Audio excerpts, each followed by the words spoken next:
पन्ना नगर के सुदर्शन वनवासी छात्रावास में राष्ट्रीय स्वयंसेवक संघ का एक दिवसीय शारीरिक प्रधान कार्यक्रम संपन्न हुआ। कार्यक्रम के मुख्य वक्ता मध्य क्षेत्र शारीरिक प्रमुख जीतन जी ने कहा कि 1 घंटे की शाखा से व्यक्तित्व निर्माण, देश के प्रति समर्पण भाव के साथ साथ कर्तव्य निष्ठा और अनुशासन सहित शारीरिक और बौद्धिक विकास भी होता है। कार्यक्रम के मुख्य अतिथि अनिल कुमार गुप्ता ने कहा कि संघ के स्वयंसेवकों का समाज के प्रति समर्पण देखकर बहुत ही अच्छा लगता है। जैसे बागेश्वर धाम में संपन्न हुए सामूहिक कन्या विवाह कार्यक्रम में संघ के कार्यकर्ताओं के द्वारा निस्वार्थ भाव से कार्य में जुटे रहे। बता दें कि पन्ना नगर के सुदर्शन वनवासी छात्रावास इंद्रपुरी कॉलोनी के प्रांगण में राष्ट्रीय स्वयंसेवक संघ का एक दिवसीय शारीरिक प्रधान कार्यक्रम आयोजित किया गया था।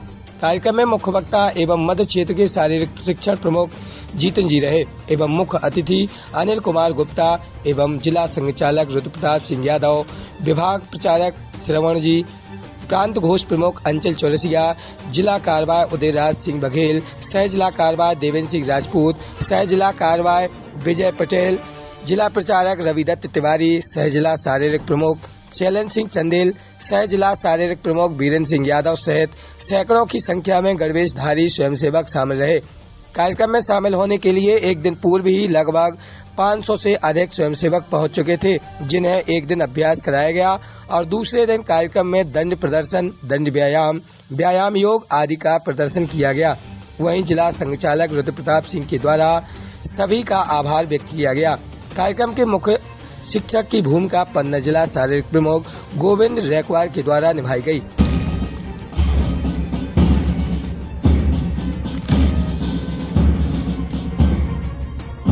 आज विश्व के कई मुस्लिम देश, भारत में हो सकता है कि थोड़ा सा तुष्टीकरण के नाते से उसका विरोध होता है, लेकिन विश्व के कई देश आज उस योग को अपनाकर स्वस्थ हो रहे हैं, तनाव मुक्त हो रहे हैं, चिंता मुक्त हो रहे हैं। यह योग भारतीय संस्कृति की देन। जब कोरोना आया तो भोगवादी चीन, साम्राज्यवादी चीन ने षड्यंत्र रचा कि जो सस्ती किट थी उसको भी महंगे दाम में बेचकर अपने वैक्सीन को अधिक से अधिक महंगे दाम में बेचने का प्रयास किया। लेकिन भारत ने जब वैक्सीन बनाई तो भारत के आसपास के जितने गरीब देश थे उनको निःशुल्क वैक्सीन देने का काम किया और अन्य देशों को भी, यहां तक कि खाड़ी के देशों को भी वैक्सीन उपलब्ध कराया। अमेरिका जैसे देश को दवाइयों की आवश्यकता पड़ी तो भारत ने मुक्त हस्त से उनको दवाई उपलब्ध कराई, क्योंकि भारत का वो सोच है वसुधैव कुटुंबकम। ये सारी वसुधा हमारा परिवार है, एक कुटुंब है। ये हमारी धर्म की, हमारी धार्मिक सोच है, हमारी जो सनातन संस्कृति की सोच है कि सारा विश्व हमारा एक परिवार है। यहां तक कि हमने अभी तक हमारा ध्रुव विरोधी रहा अफगानिस्तान। उस अफगानिस्तान को भी जब अनाज की आवश्यकता पड़ी तो हमने मुफ्त अनाज उपलब्ध कराया। श्रीलंका को आवश्यकता पड़ी, हमने मुफ्त अनाज उपलब्ध कराया। नेपाल को, भूटान को जब जितनी वैक्सीन की आवश्यकता पड़ी हमने निःशुल्क दिया।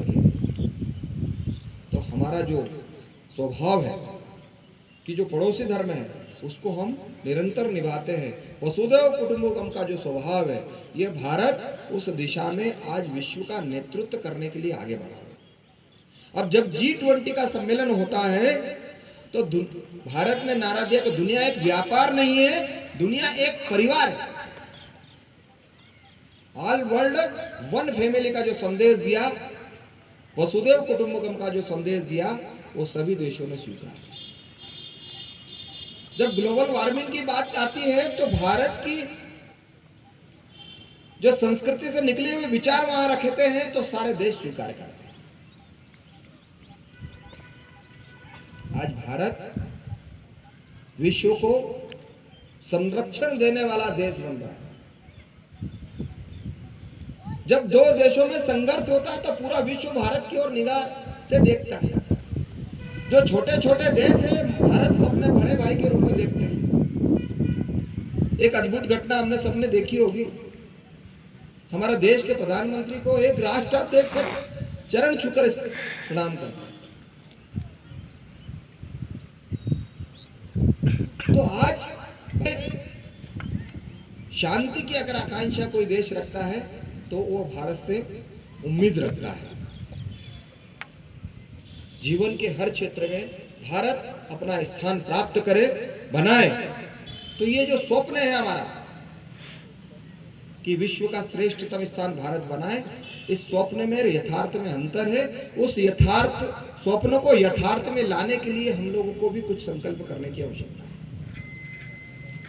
आज संघ 100 वर्ष अपने पूरे करने की दिशा में बढ़ रहा है। 2024 को विजयदशमी के दिन से संघ का 100वां वर्ष प्रारंभ हो जाएगा। तो हमने अपने इस राष्ट्र मंदिर के जो निर्माण का जो संकल्प लिया था उसको पूर्ण करने के लिए आप सबसे भी कुछ सहयोग की अपेक्षा है। संघ के स्वयंसेवकों ने इन 5 संकल्पों को लेकर आगे बढ़ने का विचार किया। पहला है परिवार भाव। तो हमारी संस्कृति में परिवार ये जोड़ने का भाव है। हम हर एक से अपनी आत्मीयता का संबंध बनाते हैं। स्वाभाविक रूप से हम जानवरों से, पशु पक्षियों से,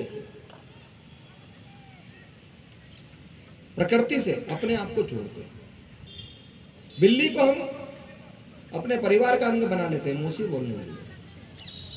चंदा को मामा बोलते हैं, गंगा और नर्मदा को मैया बोलते हैं, गाय को माता बोलते हैं, तुलसी जी को रोज जल चढ़ाते हैं, माता बना बोलते हैं। यही नहीं तो हमारे यहाँ काम करने वाला कोई रामू काका होगा, कोई चाची होगी, कोई भैया होगा, इन्हें हम सबसे एक पारिवारिक भाव जोड़ते हैं। आज इन परिवार भाव को मजबूत करने की आवश्यकता है अपने परिवार में भी। जैसे हमारा एक परिवार है, उस परिवार से बढ़कर हम कुटुंब में बढ़ते हैं, कुटुंब से हम गांव, गांव से देश और देश से दुनिया।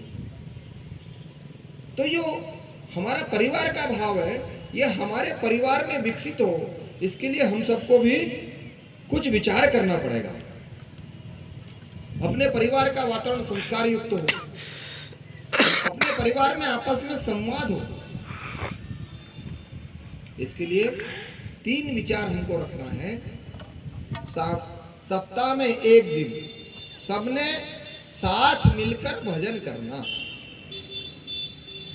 कोई भी एक निश्चित समय करना, जब सब अधिकतम सब कार्य से मुक्त हों, ऐसा समय चयन करके सप्ताह में एक दिन हमने सबने अपने परिवार के साथ बैठकर भजन करना।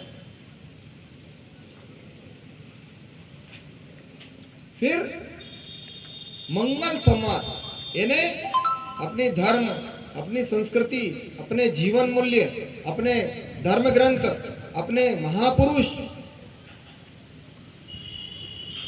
उनके बारे में चर्चा करना। अपने धार्मिक ग्रंथ, उनके बारे में जानकारी देना बच्चों को, स्वयं भी पढ़ना और उनको भी पढ़ना। और तीसरा है सामूहिक भोजन। सप्ताह में एक दिन सब परिवार के लोग एक साथ बैठकर, एक स्थान पर बैठकर सभी एक साथ भोजन करें। कहीं अगर पर्दा प्रथा है तो महिलाएं एक साथ बैठे, पुरुष एक साथ बैठे, ये हो सकता है। तो इसको विचार करना। ऐसा करने से धीरे धीरे जो आज परिवार में परिवार भाव की कमी आती जा रही है। अभी कल में कुछ वकील के साथ बैठा था, तो उनसे मैंने सहज बातचीत किया कि आप किस प्रकार के केस करते हैं। तो उन्होंने कहा मैं क्रिमिनल केस लेता हूँ। मैंने कहा आज पर इस कटनी क्षेत्र में कौन सा केस ज्यादा आते हैं? तो उनका कहना, भाई साहब आजकल फैमिली डिस्प्यूट के केस ज्यादा आ रहे हैं। तो परिवार हमारी ताकत हुआ करती थी, आज वह परिवार बिखरा हो गया और हमारी ताकत कमजोर हो गई। परिवार में बच्चों को संस्कार की बात नहीं होती। पूछते हैं क्या पढ़ाए हो, गणित कहाँ तक लगाया, अंग्रेजी कहाँ तक पढ़े, विज्ञान कहाँ तक पढ़े, इसकी तो पूछताछ होती है। कभी हम बच्चे से नहीं पूछते तुम्हें सुंदरकांड आता है, तुम्हें हनुमान चालीसा आती है, रामायण तुमने पढ़ी है, नहीं। तो हमको अपने परिवार में संस्कार देने की आवश्यकता है। दूसरा, हम बात तो करते हैं, भगवान श्री राम के जीवन की बात करते हैं तो भगवान श्री राम ने सबरी के झूठे बेर खाए थे, निषाद राज को गले लगाया था, केवट को गले लगाया था। भगवान श्री कृष्ण की बात करते, सुदामा की बात करते कि एकदम दरिद्र गरीब, फटे कपड़े, गंदे शरीर, पैर में चप्पल नहीं, उस सुदामा को भगवान श्री कृष्ण को जैसे ही पता लगा कि मेरा मित्र आया है, वो खाली पैर दौड़ते हुए अपने आलिंगन में लेते। तो वैचारिक रूप से तो हम श्रेष्ठ हैं, बातें भी अच्छी अच्छी कर लेते हैं, लेकिन कहीं ना कहीं व्यावहारिक जीवन में हमारी यहाँ कमी है। क्या भगवान श्री राम ने सबरी के झूठे बेर खाए थे तो वो सबरी माता हमारे यहाँ झूठन गिरा सकती है क्या? विचार करना।